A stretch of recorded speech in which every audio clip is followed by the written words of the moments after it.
Hola, soy Ale, la A de Ailes, y quiero darte la bienvenida a este espacio de formación sobre el rol del acompañante para la inclusión escolar y la construcción del Plan de Apoyo Complementario, el PAC.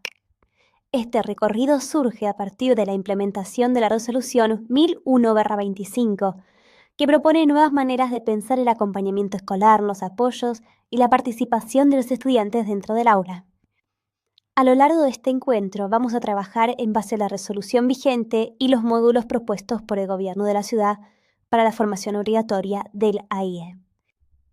Es importante aclarar que este espacio no reemplaza la capacitación oficial del Gobierno de la ciudad, sino que busca complementarla desde una mirada reflexiva y práctica. La certificación que compartiremos será un reconocimiento a la participación en este proceso formativo. Nuestro objetivo es generar un espacio que nos permita pensar juntos cuáles son los alcances del rol del AIE, cómo construir apoyos que favorezcan la autonomía y la participación y qué herramientas pueden ayudarnos a elaborar el PAC. Ahora sí, comencemos. En esta capacitación vamos a recorrer los 4 módulos que propone el Gobierno de la ciudad en el curso obligatorio para el AIE. Recorreremos brevemente los antecedentes internacionales y las normativas nacionales y jurisdiccionales que sustentan la educación inclusiva y el modelo social de discapacidad. A través del módulo 2 se describe el sistema educativo y el marco pedagógico. Reflexionaremos sobre la importancia de que el AIE conozca la organización del sistema educativo, los diseños curriculares y el trabajo articulado con docentes y equipos escolares. Ya en el módulo 3 se plantean las estrategias y apoyos para la inclusión. Profundizaremos en los distintos dispositivos, configuraciones de apoyo y estrategias concretas que favorecen la participación, el aprendizaje y la accesibilidad dentro de la escuela. Por último, en el módulo 4 trabajaremos sobre los alcances del rol del AIE, la promoción de la autonomía y la autodeterminación, y la construcción del plan de apoyo complementario como herramienta de acompañamiento. Para comenzar, es importante entender que la educación inclusiva no surge de una única ley, sino de un proceso histórico, social y pedagógico que transformó la manera de pensar la discapacidad, la diversidad y el derecho a la educación. En esta diapositiva vemos algunos de los marcos más importantes que sostienen hoy el paradigma de la inclusión educativa. En primer lugar, aparecen los antecedentes internacionales. La Declaración de Salamanca impulsa la idea de una educación para todos y plantea que las escuelas deben adaptarse a la diversidad de los estudiantes. Luego, la Convención de los Derechos de Personas con Discapacidad reconoce la educación inclusiva como un derecho humano y compromete a los estados a garantizar sistemas educativos inclusivos. A nivel nacional, la Ley de Educación Nacional 26.206 incorpora el derecho a una educación inclusiva y reconoce la necesidad de generar apoyos para garantizar la participación y el aprendizaje. La Resolución 311/16 del Consejo Federal profundiza estos lineamientos e incorpora herramientas como el PPI y las trayectorias educativas personalizadas. En el plano jurisdiccional, la Ciudad de Buenos Aires desarrolló distintas resoluciones que organizan las prácticas inclusivas actuales. Entre ellas, la Resolución 3816/22 sobre el PPI, la Política Educativa de Buenos Aires Aprende, la Resolución 860/25 sobre Educación Inclusiva, la Resolución 1001/25 que reglamenta el rol del AIE y el PAC, y la Resolución 72/25 vinculadas a las trayectorias en educación especial. Todo este marco se sostiene sobre principios centrales como la equidad, la accesibilidad, la participación, la corresponsabilidad y la valoración de la diversidad. Comprender estas normativas no implica solo conocer leyes, sino entender desde qué paradigma pensamos hoy la inclusión educativa y el sentido de los apoyos que brindamos en la escuela. En relación al concepto de discapacidad, vamos a describir 2 modelos. Durante mucho tiempo se la comprendió desde el modelo médico. Desde esa mirada, la discapacidad se reduce a un déficit orgánico o corporal, algo que está en la persona, algo que debe ser tratado, rehabilitado o corregido. En este enfoque, la responsabilidad recae casi exclusivamente en el ámbito médico o asistencial. Y es la persona quien debe acercarse lo más posible a una supuesta normalidad para poder integrarse. Pero actualmente existe otra manera de comprenderla. El modelo social de la discapacidad propone algo diferente.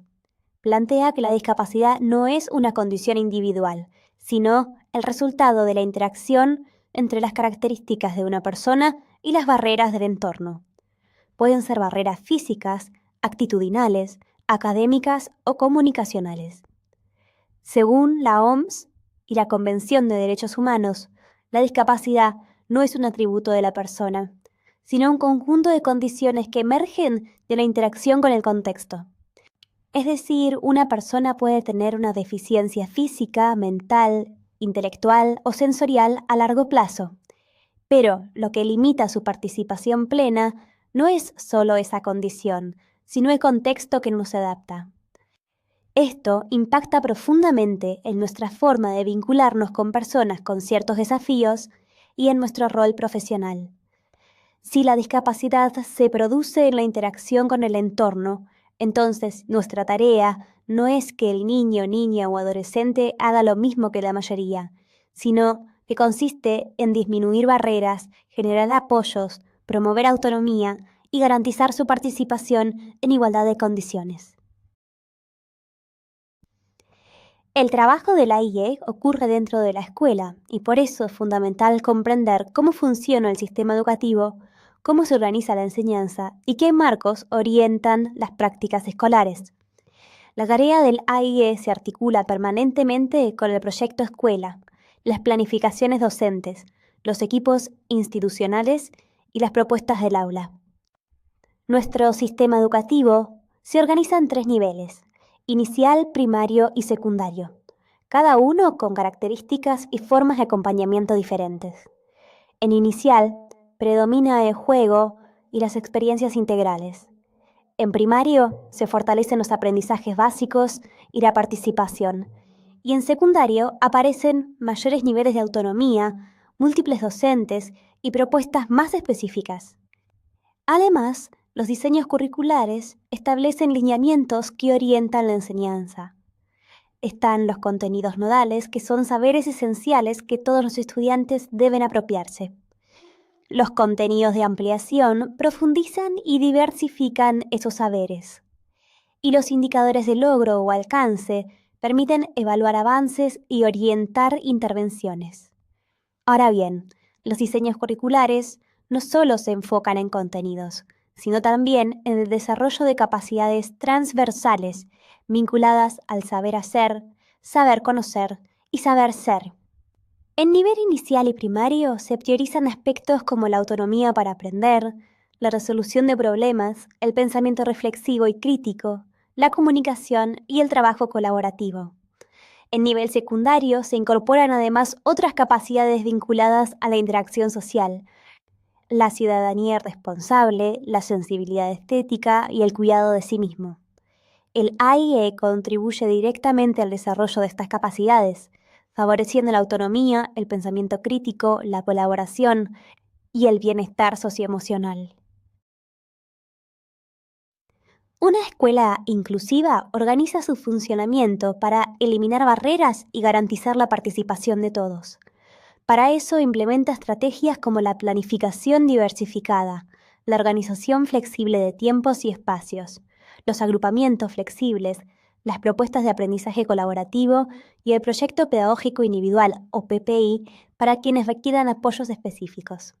Estas acciones se articulan progresivamente desde el proyecto escuela hasta los apoyos más personalizados. Por otra parte, la evaluación no se reduce a medir resultados, sino que es un proceso continuo orientado a acompañar el aprendizaje y mejorar la enseñanza.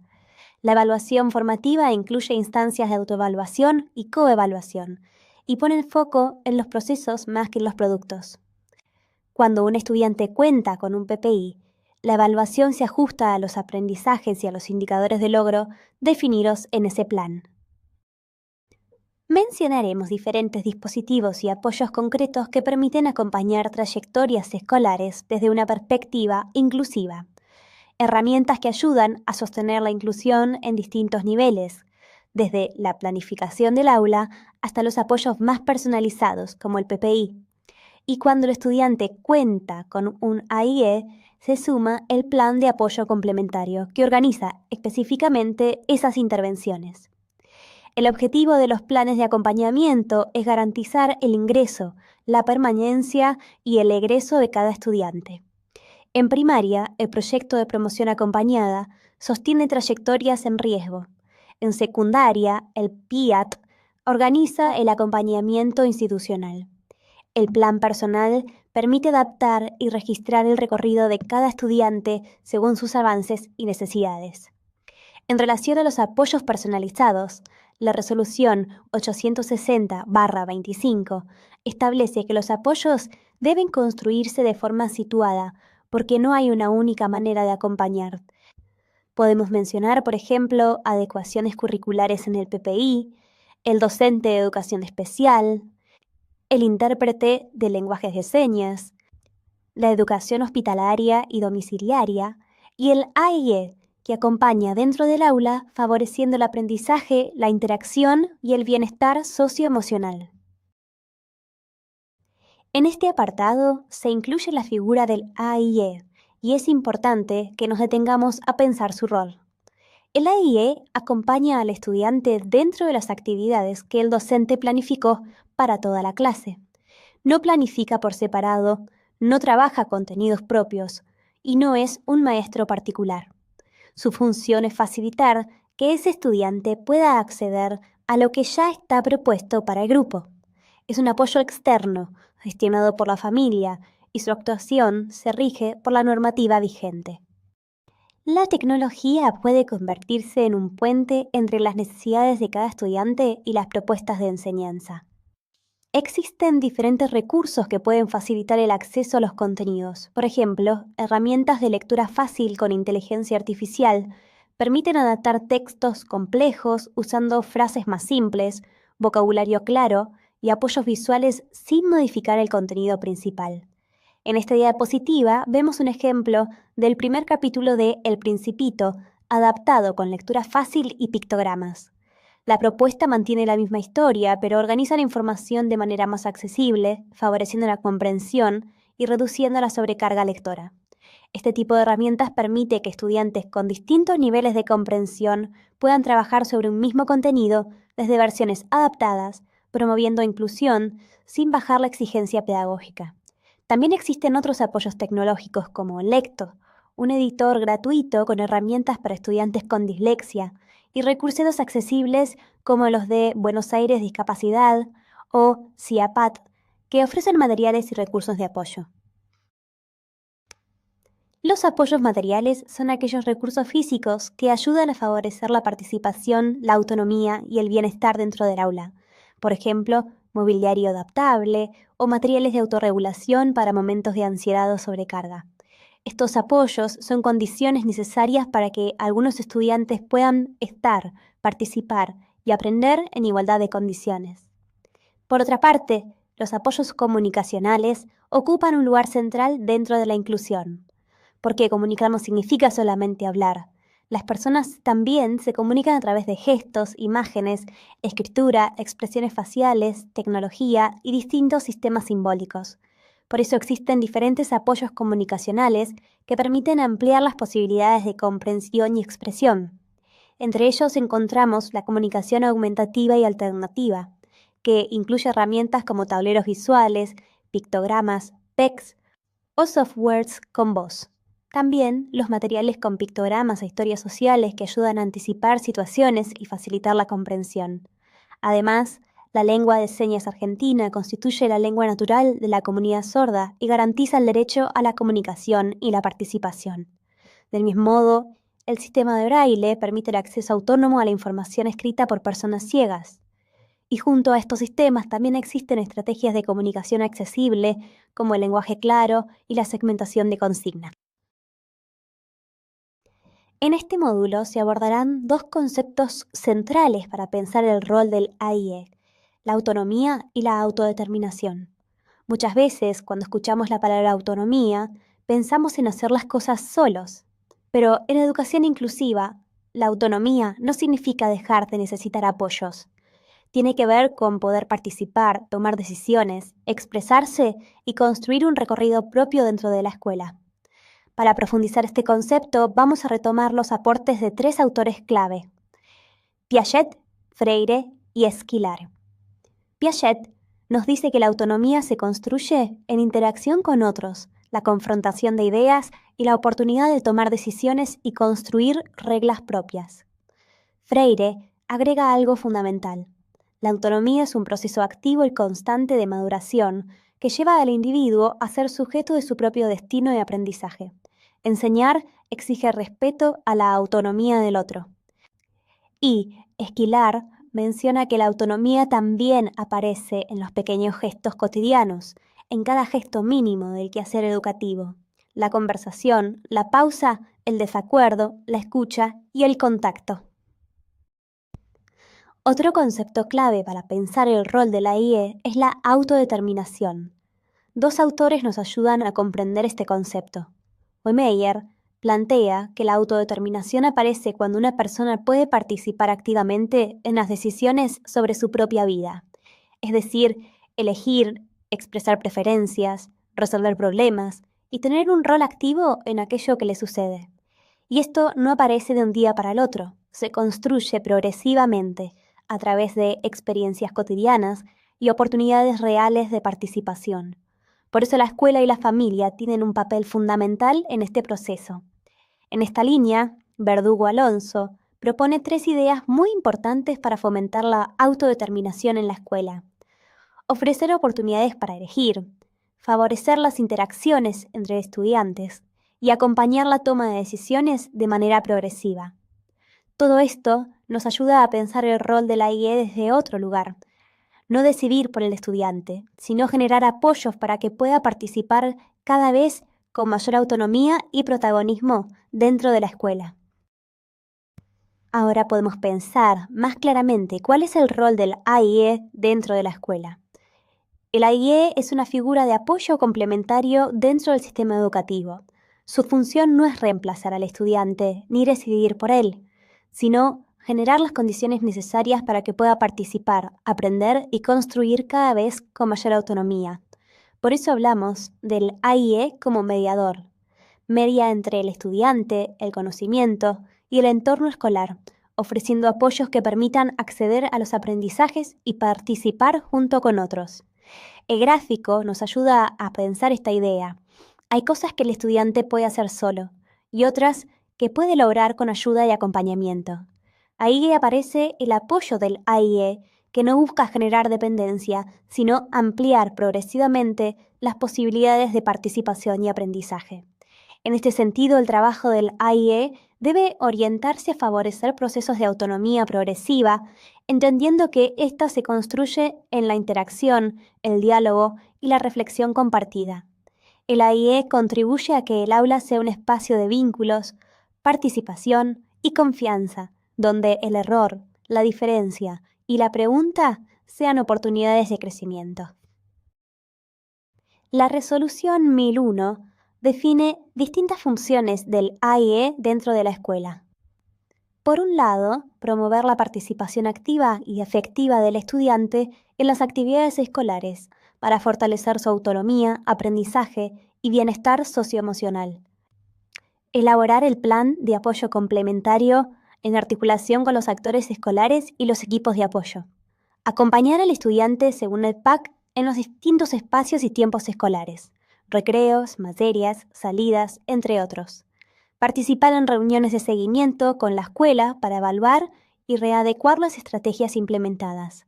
Y por último, asistir a las propuestas de formación y capacitación convocadas por el Ministerio de Educación.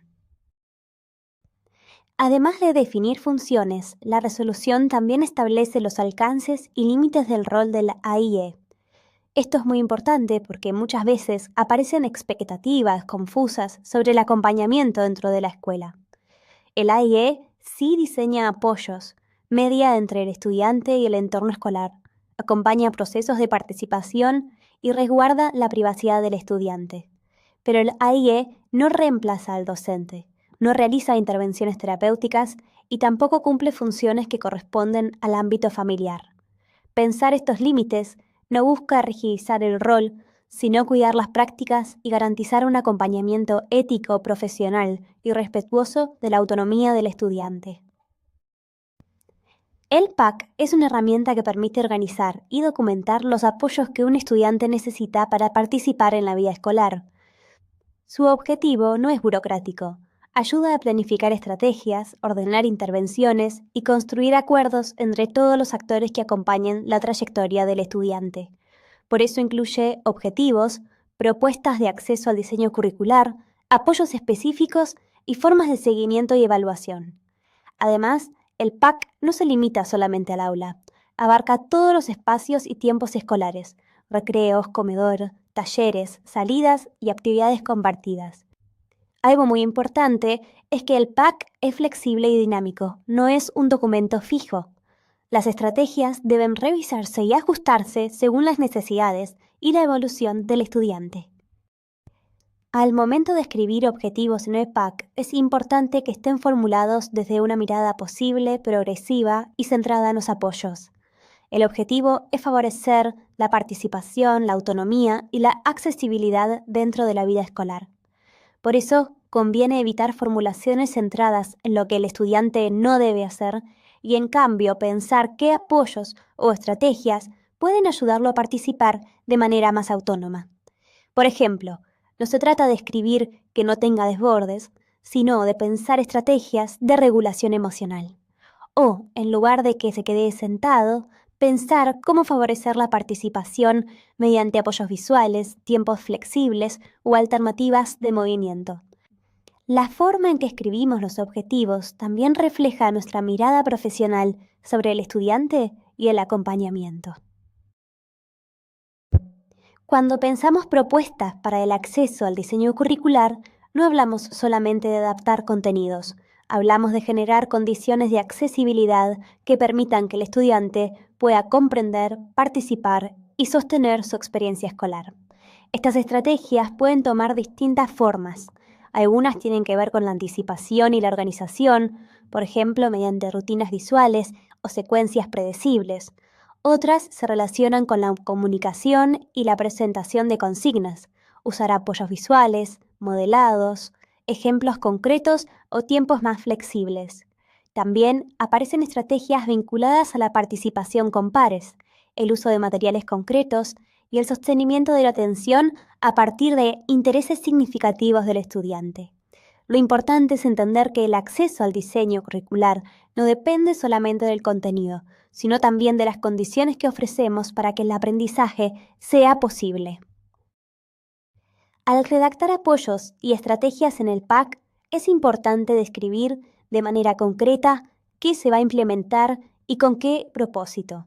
No alcanza solamente con nombrar un recurso, por ejemplo, decir usar pictogramas o acompañamiento de la E.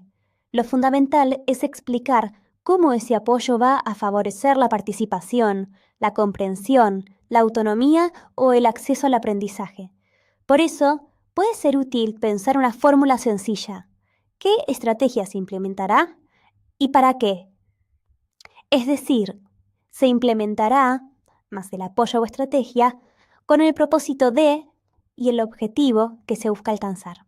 Por ejemplo, se implementará una agenda visual diaria para anticipar las actividades y favorecer la organización temporal. Se utilizarán pictogramas, canciones y señales sonoras para facilitar las transiciones entre actividades. O se ofrecerán consignas breves, claras y secuenciadas, acompañadas de gestos o ejemplos concretos.